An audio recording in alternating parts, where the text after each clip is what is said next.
Hi, welcome to OT. Let's practice tying shoelaces. The first step to tying shoelaces is understanding the different parts of the lace or string. So I recommend getting a basket and using thick rope to start the process. You want to teach your child the different parts of the rope or string. So you want to talk about the end. This is the end. Have them touch it and point to it. Practice labeling it.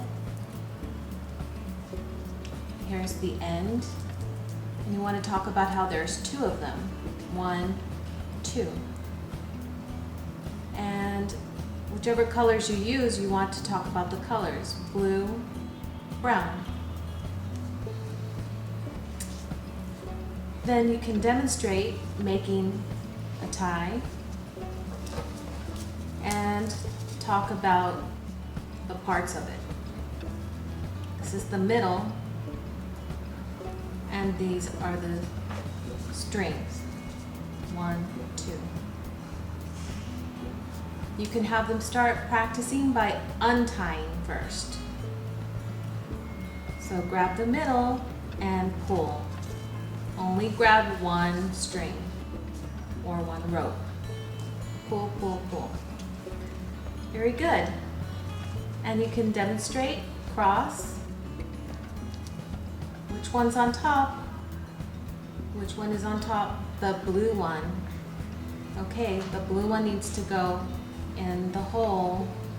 Have them feel the hole with their finger or hand. The one on top needs to go in the hole, and then grab the two ends and pull. And there's your tie.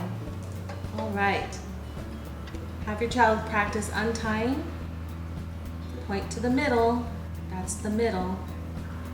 Use your thumb and finger and grab one rope or one shoestring and pull. Use your other hand, thumb and index finger to pull. Ta-da! You untied it. All right.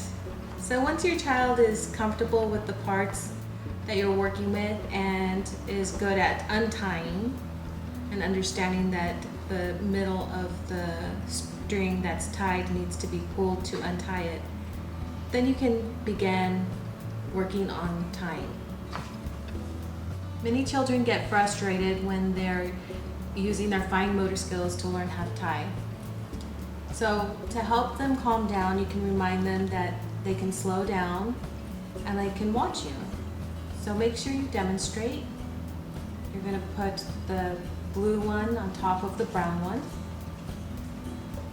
Make an X.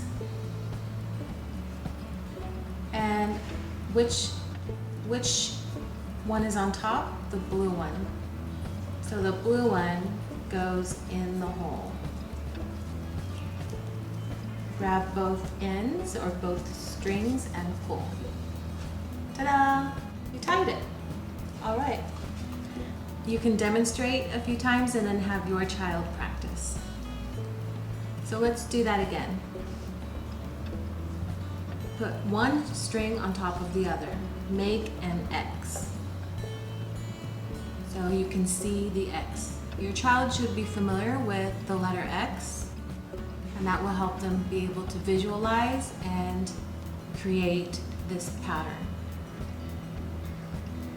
Have them point out the hole. There's the hole. Which one is on top? Which string is on top? Blue. Okay, the blue one needs to go in the hole. Put it under and through the hole. You can talk about putting it through as well, depending on what your child understands best, and pull. And there's the tie. All right, very good.